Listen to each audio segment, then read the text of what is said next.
Let me ask you this question. Have you ever seen a video, documentary, movie, TV series, or some other form of media where someone talks about some aspects of your culture as if it were so weird, even though their claims are probably exaggerated or overgeneralized? If you're a white person from a Western country, you probably can't relate with that feeling, but you know who can?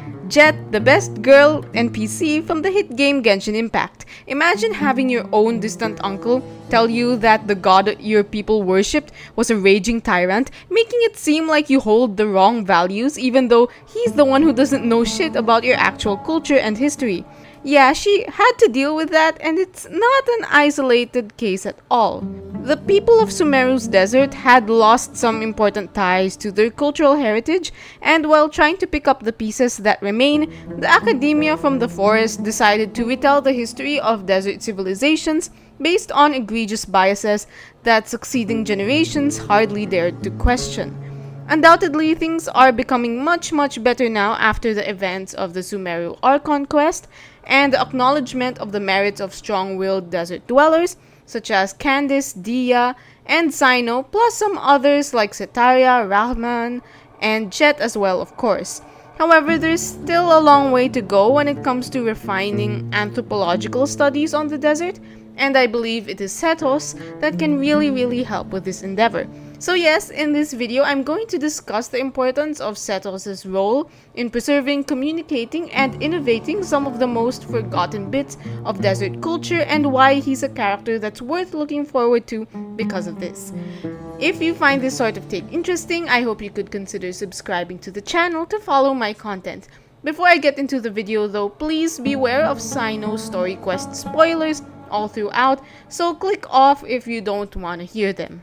Now, to set the stage for my discussion, I want to teach you a little bit of new vocabulary so the next time you come across these terms in your studies, you'll get to say, wow, I actually learned this from a Genshin Impact video. Who would have seen that coming? Anyway, so in anthropological and historical studies, there are two approaches described as Etic and Emic. Etic viewpoints use a sort of outsider perspective when observing a culture and allows for comparative analysis or the use of universal standards of interpreting certain cultural practices and values. Emic viewpoints, on the other hand, take into account an insider perspective, allowing a researcher to gather the perspective of people from a certain ethnic group about their own culture. It's even better if the researcher themselves is from the culture they're studying, right? I know that in the current political climate that prioritizes inclusion and diversity, Emic perspectives are preferred nowadays, but it doesn't mean that Etic approaches are inherently bad. Sometimes researchers from another culture have a better framework for taking down notes about a certain culture, like they could write dictionaries, detail everything new they see, and can even point out unique stuff about a certain culture that people from that group don't even realize is something special. Still, it is true that we have been fed way too much information told from Etic perspectives that it starts to dominate our understanding of cultures disproportionately. World history is often still told from the perspective of white Westerners, which can be a limited way of viewing the past, and it could even turn malicious if certain historical viewpoints come with vested interests like justifying colonization or something along those lines. That struggle is mirrored in the story of Sumeru, where misconceptions about King Deshret were spread and ingrained in Sumerians due to the dominance of outsider perspectives on desert history without much feedback and consultation from desert folk. Which, by the way, side comment, why do desert people not have a demonym we can use for them? It's weird always calling them desert people. You can't say Eremites because they aren't all Eremites, but the term desert dwellers really sounds lacking in a strong sense of identity. Anyway, my point is, this faulty retelling of King Deshret's rule furthered and fueled discrimination towards desert people, since it's like saying, oh, your beliefs are bad because you were subjected under a tyrant, you should conform to us instead because we are the more enlightened ones in our worship of Rukadevata. And by the way, did I tell you that you guys are dumb and violent as shit, and it's totally the fault of your own race and not the result of poverty and other circumstances? Of course, as a desert dweller, you can attempt to say, No, you're wrong. I know what Al Ahmar was like because my ancestors were there and this is the life they live. You can shove your bigoted research papers up your ass because what you're saying is plain wrong. But the problem is due to the displacement of desert people due to the death of King Deshret and the fall of the civilization he led. Desert dwellers have had their ties to their ancient cultures cut, so they can't always detail their history effectively. Or even if there were some wise old people who remembered ancient tales, it's not like they got a seat at the table in Vahumana research endeavors, so they couldn't properly communicate what they did know. Plus, some academics might scoff at the idea of information acquired through oral tradition, even if it's also a valid form of transmitting and preserving knowledge. And besides, educational opportunities for desert people are very tough to come by, so that also serves as a barrier for training them to be more diligent chroniclers of their past. Hence, countering the academia's harmful views about desert people's history and culture grew to be rather difficult over the years, especially with the Akasha validating these grave misconceptions as well. Luckily, relations with the academia and the desert have been steadily improving after the academia was freed from the grasp of power-hungry researchers that used and distributed knowledge in malicious ways. Still, the Vahumana researchers we encountered in the Golden Slumber and Dual Evidence are still forest dwellers, so adopting more perspectives from desert dwellers proves to be easier said than done. Because of these very thought-provoking plot points, I've been thinking of a playable character that I really wished Genshin writers would create for Sumeru. Aside from maybe giving us a new actual Grand Sage aside from Hytham, basically what I wanted was a Vahumana-based student or researcher hailing from the desert.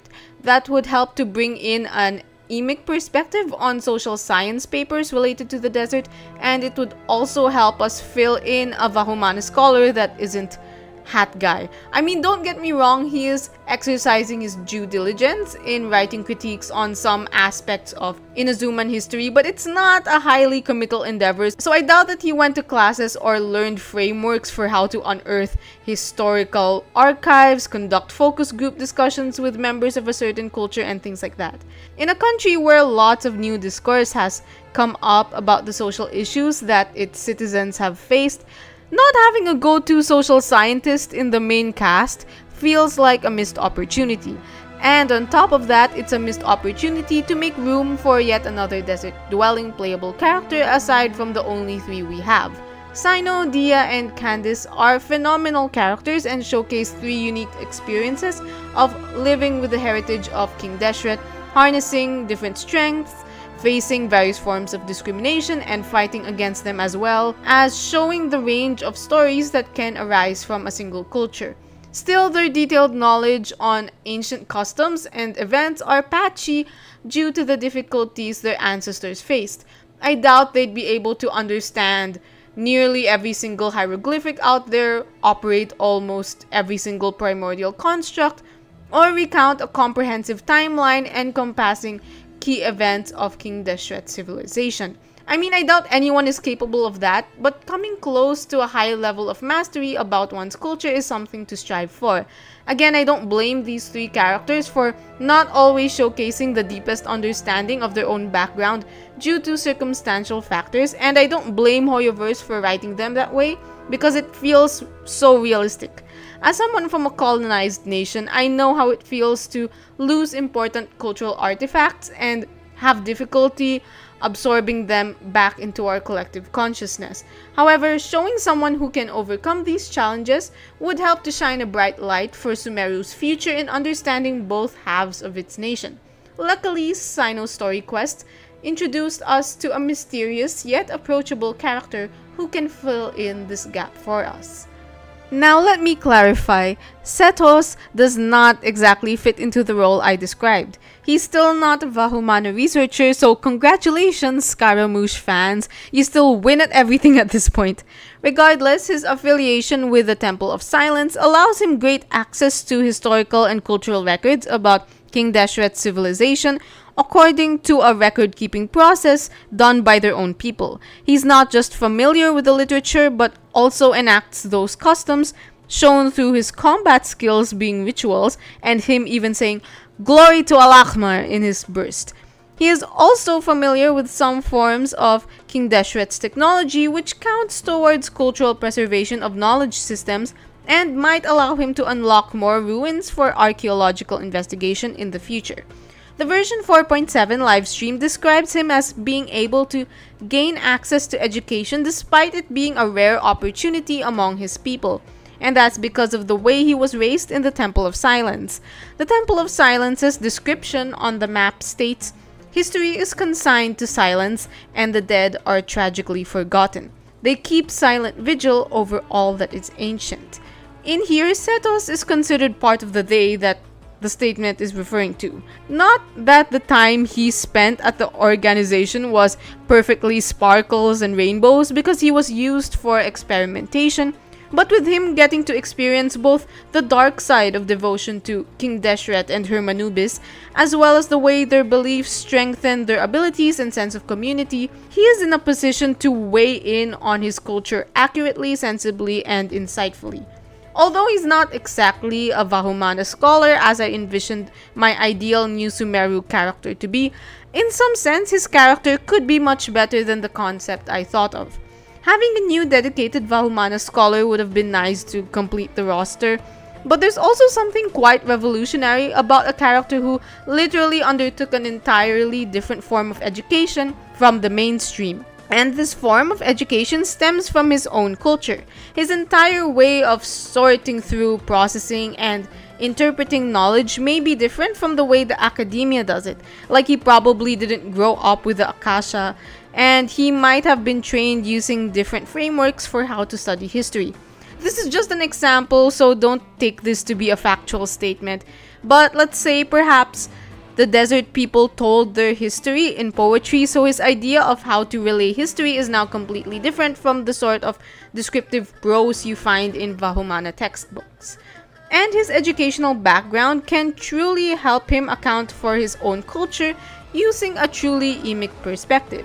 Sometimes what happens to some prominent researchers from marginalized cultures is that even though they get to study their own people, they might still be using the lens of the dominant culture due to being trained that way. I'm pretty sure that in my own country, there were some historians that acted like colonization was a good thing. In a similar vein, desert dwellers who study at the academia might adopt their narrow views about desert civilizations despite growing up with that. Sethos' upbringing, meanwhile, prevented that from happening.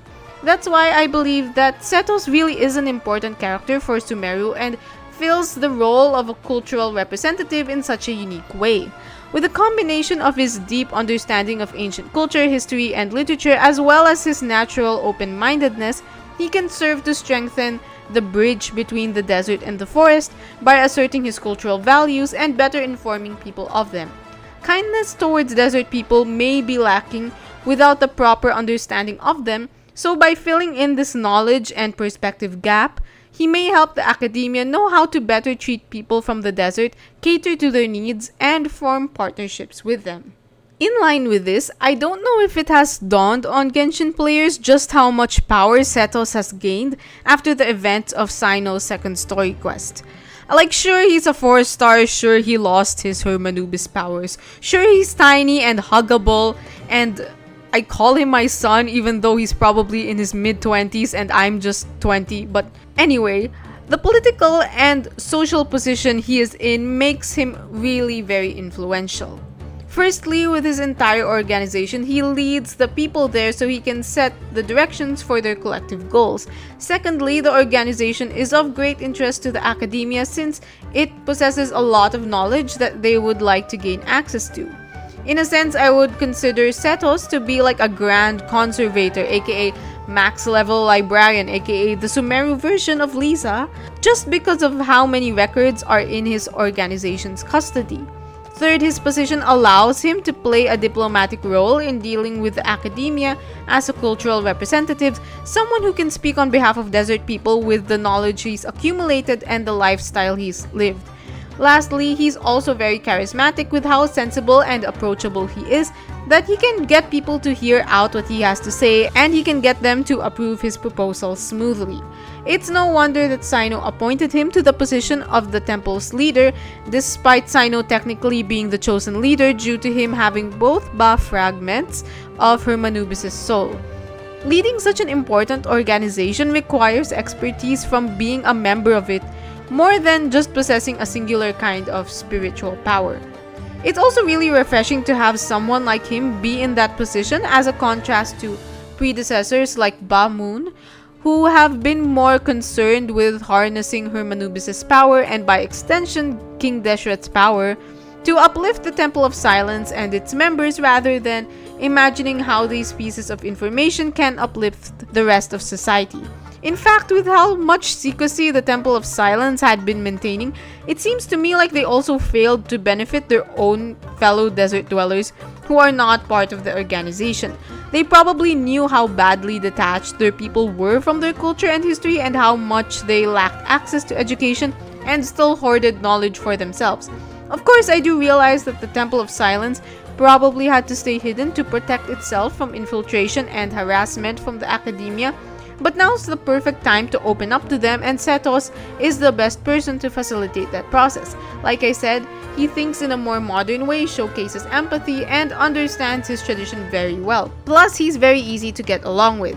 It's interesting how he came into possession of lots of power, but from the looks of it, it doesn't seem like he's interested in wielding it in an overly strict way and lording it over others. I think there's a part of him that understands the way desert people value hierarchy and structure, while also recognizing his people's free-spiritedness, especially when traversing the desert in solitude. Because of this, having him as a cultural representative for the desert people is very exciting to see. Although I know Hoyoverse isn't likely to give him much focus because he's a 4-star, I do think that they gave him some great foundations to work with as a character, and I hope that they'll take the time to give us a hangout for him and write his character stories and voice lines with much care, which I think they are doing to some degree because of that powerful "Glory to Al-Ahmar" voice line. Oh, and on the topic of hangouts, Hoyoverse, please give us one on Candice. Oh my god. She is a cultural representative too and has improved Aru Village business sectors, so please do her justice alongside Sethos. Anyway, I'm really glad that Hoyoverse somehow managed to cook up a character like Sethos to do many things for Sumeru, such as add more depth to its roster of playable characters, rehash some important social issues within the region, add to the vast lore of desert culture, and also serve as a great counterpart and complement to Sino to help us get to know our favorite General Mahamatra better. Although the current cast of playable characters hailing from Sumeru's desert consists of really great characters already, Sethos' addition to that lineup reminds us of how important these 4 characters are, and reminds us of how desert dwellers are headed towards a bright future despite the setbacks. And he gives us hope for desert history and culture to be salvaged somehow despite the amount that has been lost. Plus, as a bonus, he gets to add to Sumeru's melanin ratio and gives thick eyebrow likers someone to appreciate. Yes, my friend told me to say this and they are very based for that. However, just for fun, I would like to point out that Genshin still doesn't have any tall male character who wields Electro or Animo, which I think is absolutely hilarious, by the way. It's so funny seeing Honkai Star Rail get Jingyuan and Wuthering Waves having Kalkaru, Yuanwu, and Jian. Like, wow, that's allowed in there? Celestia has a decree banning 6-foot-tall men from gaining Animo and Electro visions. I really don't mind it at all. Like, as I said, I find it really amusing, but I'm very curious to know how long this trend will continue before it gets broken. What do you guys think? How long do you think it will take for Genshin to release a tall Animo or Electro man, if they will even get around to doing it ever? Anyway, whether you're pulling for Sethos exclusively, or you're trying for Chlorand or Hytham and hoping to get Sethos in the process, or if you plan to just wait for him to spook you in your standard banner pulls, I hope that you get what you want.